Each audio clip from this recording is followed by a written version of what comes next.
Le 9 novembre 1989, le mur de Berlin tombe. C'est une des conséquences de l'effritement de l'URSS, mais c'est aussi en partie la faute de cet homme, Günther Schabowski. Vous ne le connaissez peut-être pas, et pourtant c'est sa déclaration maladroite en direct à la télévision qui a poussé les Berlinois à détruire le mur cette nuit-là, mettant fin à plusieurs décennies de division de la capitale allemande. Ich bin ein Berliner. Mr. Gorbachev, open this gate.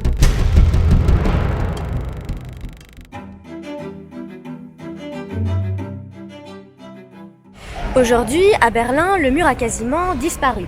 Il reste quelques vestiges, mais à part ça, son tracé est signalé au sol. Du coup, c'est un peu compliqué d'imaginer à quoi ressemblait la vie quand Berlin était coupé en deux, avec d'un côté, ici, Berlin-Ouest, et juste ici, de l'autre côté, Berlin-Est. Alors pour comprendre à quel point la coupure du mur était importante, il nous faut un peu de contexte. Remontons à 1945.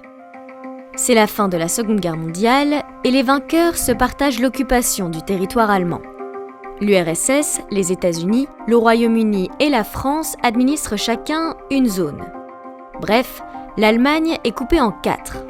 Le tout dans un contexte qui tourne rapidement à l'opposition entre le bloc de l'Est et le bloc de l'Ouest. C'est la guerre froide. On appelle la guerre froide froide parce qu'elle n'est jamais devenue chaude, c'est-à-dire ouverte, c'est-à-dire qu'il n'y a jamais eu d'affrontement militaire direct entre les États-Unis et l'URSS. Tout se fige parce que chacun possédant l'arme nucléaire et des arsenaux de plus en plus grands, une crise pourrait dégénérer en affrontement massif. Donc cela fige un certain nombre de dossiers, comme le problème allemand. Il y a donc un problème allemand, mais aussi un problème berlinois. Tout comme l'Allemagne, Berlin est coupé en 4. Et en plus, elle se situe au beau milieu de la zone soviétique. Ce qui embête beaucoup ce monsieur, Joseph Staline. Pour forcer les Occidentaux à partir, le chef de l'URSS coupe les routes et les voies de chemin de fer qui mènent à Berlin-Ouest. Immédiatement, les forces de l'Ouest contournent le blocus en mettant en place un pont aérien. Un an plus tard, l'URSS arrête son blocus, faute de résultats. Dans la foulée, les Occidentaux unissent leurs territoires pour constituer la République fédérale d'Allemagne. Dans le même temps, du côté soviétique, se forme la République démocratique allemande. Deux États allemands se font alors face. Ils deviennent tous deux souverains en 1955. Mais la situation de Berlin est différente. La ville reste un territoire occupé, avec une zone sous contrôle soviétique et l'autre sous contrôle occidental. Ce qui continue d'embêter un autre monsieur, Nikita Khrouchtchev. En 1958, le nouveau leader de l'URSS lance un ultimatum aux Occidentaux. Il leur laisse 6 mois pour retirer leurs troupes de Berlin-Ouest et il veut signer un traité de paix qui règle définitivement la question allemande. Les Occidentaux, qui veulent garder leur ancrage à Berlin-Ouest, refusent de bouger. Finalement, les 6 mois passent. Puis 1 an, 2 ans, et personne ne retire ses troupes. Rien ne bouge. Jusqu'au jour où... Ich stehe Ihrer Frau gesucht, dass es Menschen in Westdeutschland gibt, die wünschen, dass wir die Bauarbeiter der Hauptstadt der DDR mobilisieren, um eine Mauer aufzurichten, ja? Niemand hat die Absicht, eine Mauer zu errichten. Voici Walter Ulbricht. C'est le dirigeant de la RDA en 1961, et c'est surtout un menteur. En réalité, ça fait des années qu'il milite auprès de Khrouchtchev pour construire un mur entre Berlin-Est et Berlin-Ouest. Car il est confronté à un problème assez grave, la fuite de sa population. On n'a pas des chiffres exacts, mais on estime qu'il y a entre 3 millions et 3,5 millions d'Allemands de l'Est qui ont quitté la République démocratique allemande entre sa fondation et la chute du mur. Alors déjà, perdre 3 millions de personnes quand son pays en compte 17 millions, ça pose un problème. Mais en plus, il ne s'agit pas de n'importe quel type de population. On peut parler d'une élite sur laquelle base aussi le fonctionnement de l'État. Et donc cette perte d'une élite, donc d'une élite jeune notamment, était un grand problème pour le fonctionnement de la RDA elle-même. Pour éviter cette fuite, toutes les frontières de la RDA sont déjà fermées. Toutes, sauf celle qui traverse Berlin.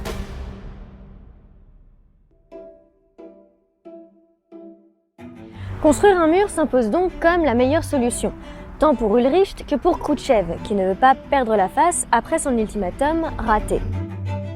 Le 13 août 1961, l'ordre est donné, Berlin-Ouest est coupé du monde.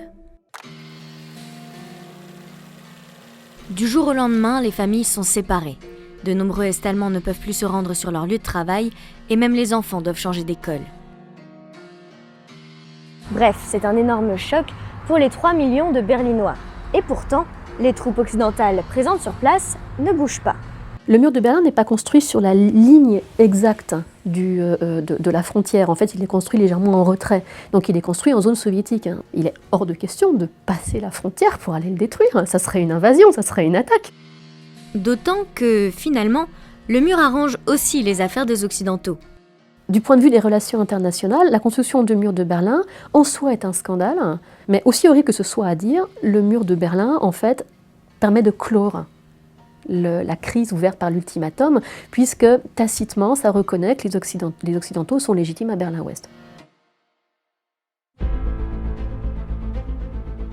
Si le mur résout pas mal de problèmes, il provoque aussi une autre montée de tension entre l'URSS et les États-Unis, ici, à Checkpoint Charlie. Checkpoint Charlie, c'est l'un des points de passage entre Berlin-Est et Berlin-Ouest. Il est évidemment gardé, et pour le traverser, il faut présenter ses papiers et une autorisation. Cette règle est vraie pour tous, sauf pour les diplomates des puissances occupantes. Tant que leur statut et leur nationalité étaient clairement visibles, sur une plaque d'immatriculation par exemple, ils pouvaient circuler librement. Or, au cours du mois d'octobre 1961, des soldats est-allemands tentent à plusieurs reprises de contrôler les papiers de diplomates américains. Ceux-ci refusent et ne peuvent donc plus traverser la frontière. Pour forcer ce blocage, les Américains font escorter leurs diplomates de plusieurs tanks. Et en réponse, les Soviétiques positionnent eux aussi une trentaine de chars d'assaut de leur côté de la frontière.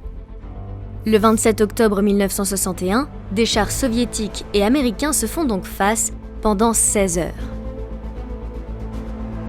Finalement, URSS et États-Unis parviennent à communiquer pour apaiser la crise. Car, au fond, aucun des deux ne veut d'une guerre ouverte. Les altercations, les petits incidents qui se passent en particulier à Checkpoint Charlie sont assez emblématiques de la guerre froide, à savoir les agissements d'un ou deux ou les erreurs d'un ou deux individus qui, pour une raison ou une autre, se retrouvent coincés en panne d'essence ou à faire de la provocation, se retrouvent par ce jeu mécanique d'échelle à devenir en fait un risque mondial.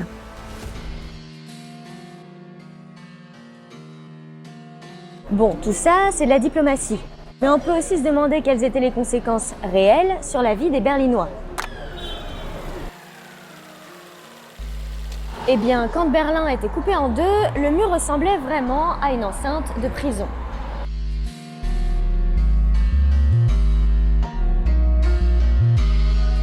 À ceci près qu'à partir de 1975, avec la construction de la dernière génération du mur, il ne s'agit plus d'un mur, mais de deux murs. Pour passer de la RDA à la RFA, il fallait d'abord franchir ce premier mur, traverser le No Man's Land et enfin passer ce second mur. Tout ça sous le regard des gardes qui avaient ordre de tirer à vue du haut des miradors. Bref, quasiment mission impossible. Et malgré ça, dès le premier jour, des habitants de Berlin-Est ont tenté de traverser au péril de leur vie. Absolument tous les moyens étaient bons pour passer à l'ouest.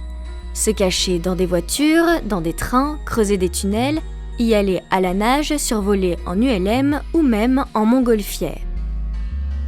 Si certaines de ces évasions spectaculaires ont réussi, bon nombre de personnes sont mortes en tentant de traverser le mur. Et bon nombre d'autres encore ont été emprisonnées par la Stasi, la police politique du régime. Alors, qu'est-ce qui pouvait pousser les habitants de la RDA à prendre autant de risques pour fuir ? Eh bien, d'abord, comme tous les habitants du bloc communiste, les habitants de la RDA étaient étroitement surveillés. Et la vie de ceux qui étaient considérés comme hostiles au régime était compliquée. On pouvait leur interdire de poursuivre leurs études et leur attribuer un travail d'office. Il faut ajouter à ça qu'il n'y avait pas réellement d'élections libres en RDA.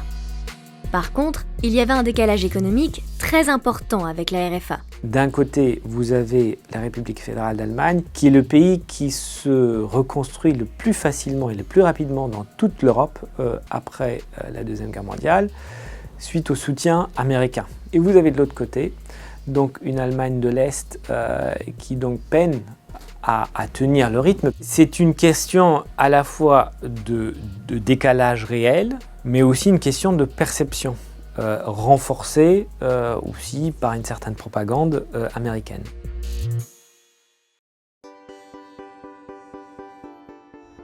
Bref, plus le temps passe et plus l'économie du bloc de l'Est se porte mal, au point qu'au milieu des années 80, Mikhaïl Gorbatchev décide de réformer la politique de l'URSS.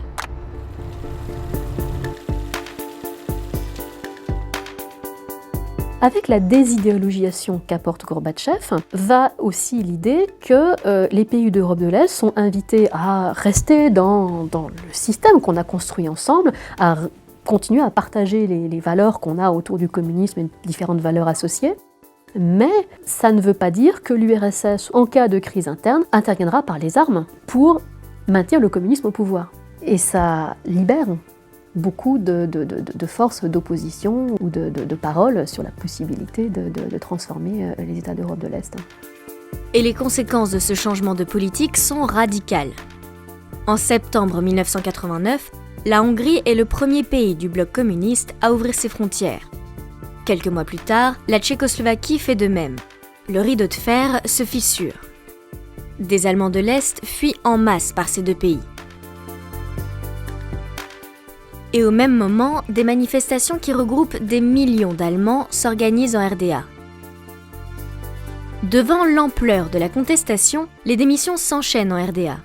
Le 8 novembre 1989, c'est le Conseil des ministres, et dès le lendemain, le bureau politique du Parti communiste. Bref, le système politique de la RDA vacille. Et c'est à ce moment-là que le monsieur dont on parlait en début de vidéo intervient. Pour calmer les manifestants, Günter Schabowski doit annoncer l'ouverture des frontières de la RDA. Haben wir uns dazu entschlossen, heute eine Regelung zu treffen, die es jedem Bürger der DDR möglich macht, über Grenzübergangspunkte der DDR. Cette annonce est déjà historique. Pour la première fois, les Allemands de l'Est ont le droit de quitter leur pays librement. Mais là où Schabowski va réellement commettre une gaffe, c'est en répondant à cette question. Das tritt nach meiner Kenntnis ist das sofort. Unverzüglich. Le problème, c'est que mis à part quelques membres du gouvernement, personne n'est au courant de cette réforme. Et surtout pas les gardiens du mur. Il n'empêche que les Berlinois, informés par la télévision, prennent Schabowski au mot et se ruent au point de passage. Les soldats résistent un temps, mais en l'absence d'ordre, les barrières finissent par s'ouvrir.